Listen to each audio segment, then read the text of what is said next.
Oke, mungkin berikutnya satu pertanyaan terakhir ya, karena kita sudah malam. Oke, satu pertanyaan terakhir dari Tocin Susito, silakan. Oke, Weda Dongtian, Hunse, dan juga teman-teman sekalian. Saya senang rasanya saya bisa berada dalam forum ini. Ini suatu diskusi yang sangat berbobot, saya rasa. Dan jujur ini adalah kali pertama saya mengikuti kegiatan pembedahan ayat kitab seperti ini ya. Nah, jadi Wanse, setelah saya mengikuti 2 minggu ini, kegiatan ini, saya merasa bahwa memang ternyata pemahaman saya tentang kitab ternyata memang saya rasa berada di level terbawah, saya rasa. Karena jujur bagi saya sendiri, saya dari keluarga yang memang sebenarnya penganut Konghucu, tetapi juga untuk kalau disisipi dengan kitab sejak kecil itu tidak ada gitu. Jadi dapat saya katakan sebenarnya saya ini agak sedikit gimana, kosong lah dalam pemahaman tentang kitab. Jadi kemarin saya dapat informasi, lihat ada kegiatan ini, dan saya rasa bahwa ini adalah kesempatan yang baik untuk saya untuk bisa mulai pemahaman tentang kitab. Nah, jadi yang ingin saya tanyakan nih Wense, bagi orang seperti saya yang katakanlah basic Mandarin ini hampir tidak ada, apakah ini akan menjadi hal yang challenging bagi saya untuk bisa mendalami kitab ya? Karena kan kita tahu bahwa mendalami kitab ini salah satu hal yang cukup penting lah untuk kita memahami ajaran Nurul ini sebagaimana mestinya gitu. Dan bagi orang seperti saya yang masih dapat dikatakan level pemula, apa sih yang harus saya lakukan pertama kali itu, Wense? Atau mungkin ada saran gitu bagi saya untuk bisa setidaknya memudahkan saya untuk memahami pembelajaran kitab ini. Mungkin hanya itu, Wense. Terima kasih. Baik, salam kenal ya.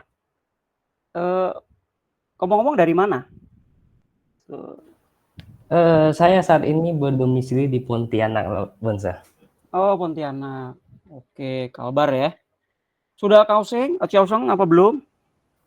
Belum, saya masih mahasiswa di sini, masih belum ada gelar rohani apapun. Mahasiswa mana kuliahnya? Di Tanjung Pura, di Universitas Tanjung Pura. Oke, ambil apa?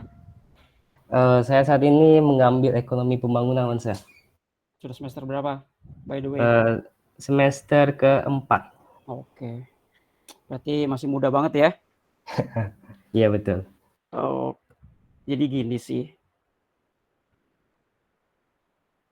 Kalau tentang apa namanya pemahaman ya, katakanlah secara umum pemahaman agama ya, dalam ini literatur atau kitab-kitab suci. Ya kalau kita bicara jujur juga di kita, siapa sih yang mumpuni? Siapa sih yang mumpuni? Di atas langit masih ada langit kok. Saya selalu menempatkan diri saya, ya kita kan belajar ya. Belajar itu justru yang Nabi Kongcu kan bilang itu cinci sang tak. Cinci itu, kuncu itu, seorang luhur budi itu kan dia menuju ke atas. Maksudnya menuju ke atas itu apa sih? Emang sekedar apa? Tempat tinggi gitu? Enggak, ngingetin tuh. Berarti step by step, step up ya.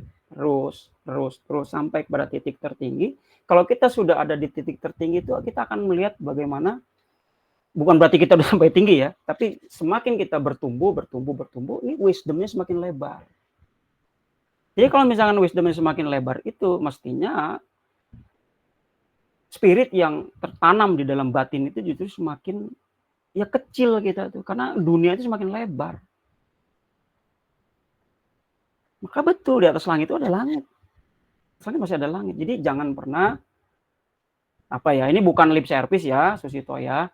Jujur dari dalam hati saya, jadi jangan pernah merasa kecil hati. Masing-masing dari kita itu kan punya peran sebetulnya. Tinggal peran kita dimaksimalisasinya di mana, nah itu tinggal kita berkarya di situ. Kebermanfaatan kita dipertanggungjawabkan lah sebagai seorang manusia. Ya. Terkait dengan bagaimana ada kesulitan-kesulitan tentang pemahaman kitab-kitab suci kita gitu. Saya rasa ini juga menjadi sebuah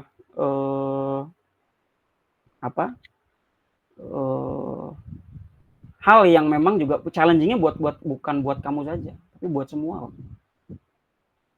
buat kita semua. Betul, kalau dengan menguasai huruf kitab, bukan cuma Mandarin sebetulnya, huruf kitab. Bisa Mandarin nggak jamin tuh bisa menguasai sesuci. Boleh tanya Lao Shi, Gu Femong tuh, Li Tao Shi. Nggak jaminan kok. Anda HSK berapa? Lulus 6. Jaminan gitu bisa paham sesuci. Enggak tuh. Belum tentu. Betul, kalau misalnya kita mengenal bahasa aslinya, huruf aslinya, apalagi kalau misalkan kita lihat lagi atau lihat preferensi dari buku-buku kuno, kitab kuno, Suwen Ciece gitu ya. Kemudian juga misalkan juga jangan pakai hurufnya huruf-huruf yang sederhana, gitu. Bukan sederhana, huruf-huruf tradisional misalnya, yang lebih kaya lagi goresannya. Jadi pemahaman dari huruf piktograf itu akan lebih nangkep memang. Betul. Jadi ada dalam tanda petik ya privilege buat orang-orang yang bisa seperti itu. Tapi apakah jaminan dia juga bisa menjadi seorang ru'is yang baik? Enggak juga. Saya baca loh tafsir Cusi. Cusi bilang kan begini, bukan tentang seberapa banyak kamu hafal sebetulnya ayat itu. Jadi bukan tentang banyaknya ayat yang kamu hafal gitu, yang kamu baca bukan. Tapi seberapa banyak dari apa yang kamu baca itu kamu terapkan. Itu esensi belajar kita loh.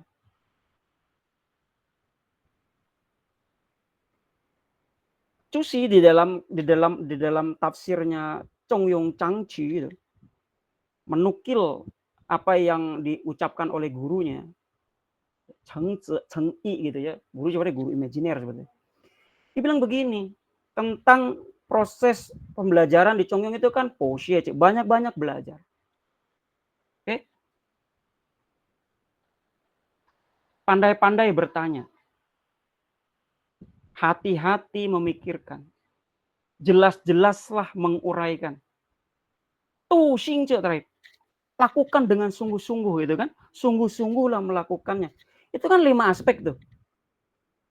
Kalau satu itu nggak dijalanin, kata Chengzi itu, sorry itu bukan belajar. Jadi saya juga nggak boleh bangga nih sekarang. Katakanlah, udah baca ini, tapi nggak diterapin. Omong kosong. Nah, jadi Susito, esensi untuk pemahaman kitab suci seperti itu. Terkait dengan kebingungan kamu, perlu dari mana sih? Nah, udah kita lagi belajar sekarang, mulai dari tasya. Atau sebetulnya jangan salah loh, kitab-kitab dasar itu seperti kitab anak-anak, San Tzu Ching atau Ti Zi Kue itu bagus. Siapa bilang nggak bagus? Bagus. Dengan kita baca San Tzu Ching, kita tahu tuh konsep-konsep moralitas dasar orang Tenglang. Maka saya bilang kan, kita bicara San Tzu Ching itu kan buku untuk pendidikan Xiaoxie tuh, pendidikan anak-anak tuh di zaman kuno. Oke? Bab 1-nya intens. Bicara tentang pendidikan moral atau agama kan gitu. Tenglang. Jadi San Tzu Ching ini adalah buku untuk menjadi orang Tenglang yang tenglang gitu. Tenglang yang benar-benar tenglang. Bukan tenglang lah, Tangren kan ya. Katakanlah tenglang Tionghoa yang benar-benar Tionghoa. Bukan Tionghoaan. Karena apa? Karena diajarkan konsep-konsep dasar moralitasnya. Sumbernya dari mana?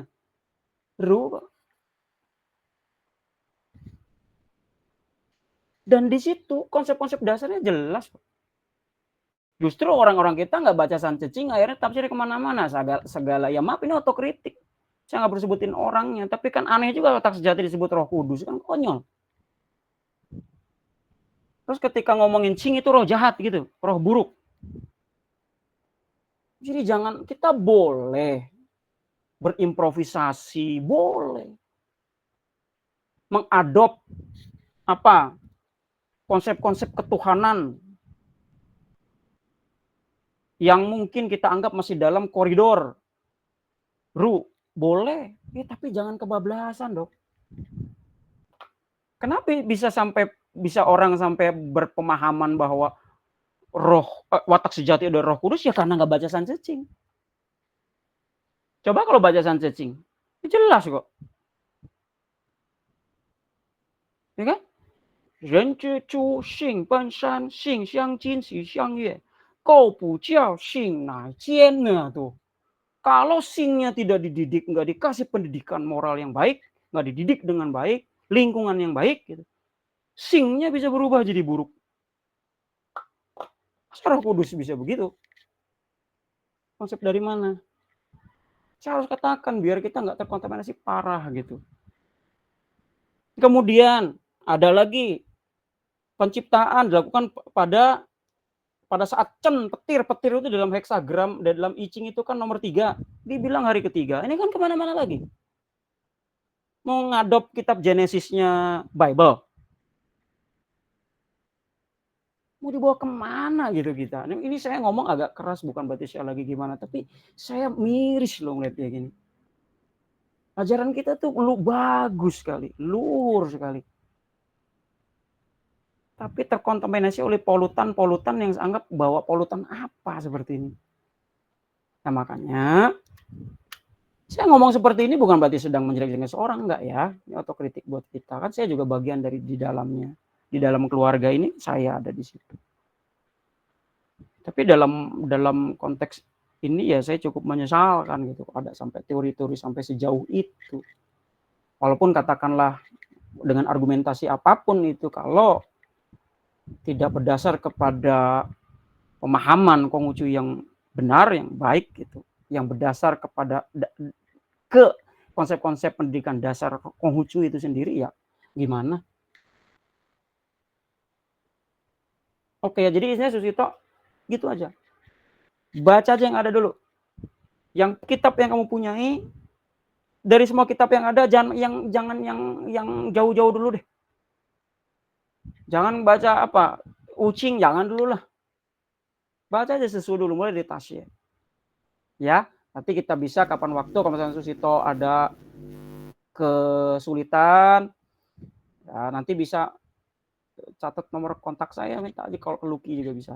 Jadi kita bisa diskusi, bisa sharing. Di sini juga ada teman-teman kan sih, ada Cifemong gitu. Tuh Litauser kita itu juga pasti punya pemikiran-pemikiran yang luar biasa. Ya, saya paham kegalauan, kegusaran Susito ini. Sama, saya juga dulu begitu. Justru saya senang kalau ada anak-anak muda yang merasa, loh, saya kok sepertinya sampai sejauh ini kok masih bodoh ya gitu. Bodoh bukan arti bodoh konotasi jelek ya. Itu ya sama, saya juga dulu seperti itu. Justru dengan semangat-semangat seperti itu, ini menandakan bahwa kedepannya generasi-generasi muda Konghucu harusnya sih oke ya, daripada generasi-generasi tuanya gitu yang sekarang ngeributin tentang Hio aja. Saya tuh kadang kalau ada yang WA saya tanya tentang Hio sembahyang nggak pernah saya balas. Bosan saya. Ya, jadi jangan ngomongin lagi tentang Hio-hioan mulu lah. Apalagi tentang jenis-jenis Hio. Daripada rohaniwan masih jago tukang Hio di Glodok petak 9 kan. Bukan berarti saya nggak itu nggak penting, nggak ya. Tapi maksudnya tuh kita tuh dalam mempelajari Ru itu lihat yang esensialnya. Li misalnya kita bahas tentang Li itu bukan cuma tentang Hio kan. Hio itu bentuk, polanya, wennya, ekspresinya yang di luarnya. Ingat loh, yang bernilai di luar, ekspresi, pola, pattern gitu ya, bentuk bisa berubah loh seiring zaman.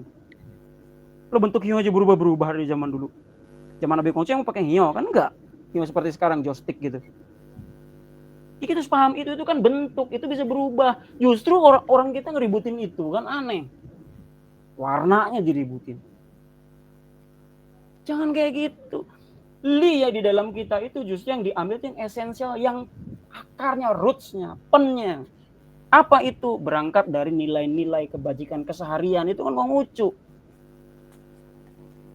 Saat kita ketemu orang tua, saat kita ketemu yang lebih tua, saat kita ketemu adik, saat kita ketemu sepupu, saat kita ketemu teman, dari pola-pola itu, nih kalau kita pelajarin ya, saya pelajari kayak gitu loh, pattern. Dari pola-pola itu jadi itu upacara yang dilakukan oleh para umat Konghucu di zaman kuno dulu, termasuk Nabi Konghucu. Berangkat dari mana? Dari etik sehari-hari kok. Kemudian jadi bentuk. Nah sekarang kenapa kita ngeributin bentuknya? Buah lah diributin. Apa ya zaman dulu sampai yang pakai pisang? Siapa yang tahu? Ya embuh. Samseng diributin. Samsengnya udah gitu, Samseng ganti Shui lagi. Identik dengan budaya Chu, bukan Lu. Gimana? Kalau saya buka kayak gitu kan jadi kemana-mana tuh. Jadi banyak yang kepanasan pasti. Tapi saya harus katakan ini, apalagi sama generasi muda. Kalian kita itu lihatnya yang esensialnya. Ya, saya berharap sih generasi muda nih luar yang sekarang nih bisa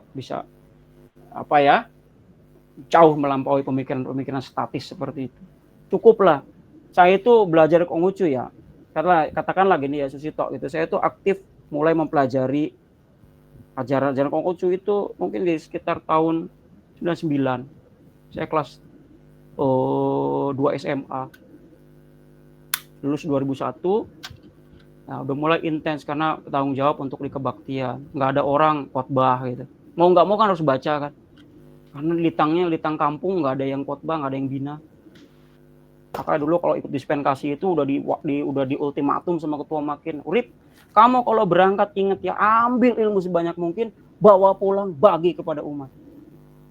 Makanya kalau saya pulang dispensasi itu dapat diktat, saya fotokopi, bagiin tuh ke teman-teman. Nggak tahu sekarang dispensasi kayak apa. Atau kritik loh. Jadi semangat itu ya. Jadi dulu pun sama, saya ada keterbatasan gitu. Sama kok, kita semua sama. Dari zaman dulu itu udah ngeributin tuh tentang hiyo tuh. Tentang buah gitu. Diributin tuh. Sampai sekarang. Makanya kan dilihat aja. Sok dilihat. Sampai sejauh mana perkembangan literasi di kalangan kita. Apalagi sepeninggal Hak Suci udah nggak ada buku baru kok. Ada sih beberapa tapi kemudian terus hilang. Nah ini kan tanggung jawab siapa? Ya kita. Termasuk saya di dalam. Makanya cukup kita ngeributin tentang hal hiyo gitu, enggak. Biarkan yang di Pontianak gitu ya, di sana di tempat Susito berkembang itu sesuai dengan tradisi. Tapi hal yang sifatnya prinsipil yang sudah disepakati, misalkan upacara majelisnya, ikuti tata cara majelis. Tapi yang berkaitan dengan tradisi, ya bebas dong. Kuenya mau pakai apa? Emang sama kue Pontianak sama kue di Bogor kan beda. Terus mau kita samakan sama rata, kue khas Surabaya paksakan pakai di mana? Di Dumai gitu. Atau di Natuna, itu ada Tocin Budi. Atau di Natuna. Kan bocengli. Itu cobalah Konghucu kita jangan ributin itu lah. Udah cukup capek saya. Makanya sekarang kalau misalnya saya ditanya itu nggak akan saya jawab itu. Mau rohaniwan siapapun atau aktivis siapapun. Padahal saya termasuk orang yang itulah yang punya kontribusi lah untuk ikut mikirin tata ibadah juga gitu. Tapi saya bosen ya kalau bahas tentang konflik tentang tata cara itu. Ya sorry jadi kemana-mana ya Susito, jadi curhat juga saya ya. Intinya saya juga mau berbagi. Kamu nih sekarang seperti sama, saya juga seperti itu dulu. Nah sekarang dengan era sekarang ini udah informasi juga bisa kita akses dengan mudah. Terus kemudian platform untuk kita bisa ketemu seperti sekarang juga ada gitu. Ya anytime lah kalau Susito ada sesuatu yang ingin ditanyakan. Atau misalkan punya ide, nanti bisa WA Lucky. Lucky nanti bahas tentang ini dong. Misalkan di kapan waktu pembelajarannya kita bahas. Boleh, yuk kita sama-sama. Intinya kita sama-sama belajar, sama-sama maju. Ya, Ci ili erliren, Ci ita ertaren. Selesai deh udah. Sama-sama maju kita. Seperti itu ya.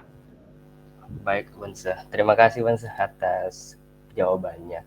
Dan saya sedikit juga saya mau kasih tahu bahwa saya juga mengapresiasi sih dari Ko Lucky dan juga kolega yang telah menyelenggarakan event seperti ini. Memang saya rasa kedepannya ini bisa lebih dimasifkan lah untuk bisa merangkul teman-teman kita. Kalau justru kalau berkaca dengan apa yang saya lihat fakta di lapangan, memang seperti yang tadi Unse singgung di awal, adanya multi tafsir tentang ajaran agama ya, karena memang harus saya katakan bahwa pengetahuan keagamaan ini sensitivity ke rasa menjadi seorang penganut Konghucu ini masih sangat dangkal gitu Unse. Memang juga karena faktor historis juga di Indonesia gitu. Jadi ya memang saya sama apresiasi lah kegiatan dari Koluki ini yang saya harap kedepannya bisa lebih dimasifkan dan bisa merangkul teman-teman kita yang juga mungkin mengalami masa yang serupa gitu. Nah, begitu. Terima kasih Bense dan terima kasih, kembalikan ke Koluki. Sama-sama Susito, salam kenal ya. Salam buat Baik, saudara-saudara di sana ya. Sehat-sehat selalu. Insya. Ya, terima kasih semuanya. Oke, aku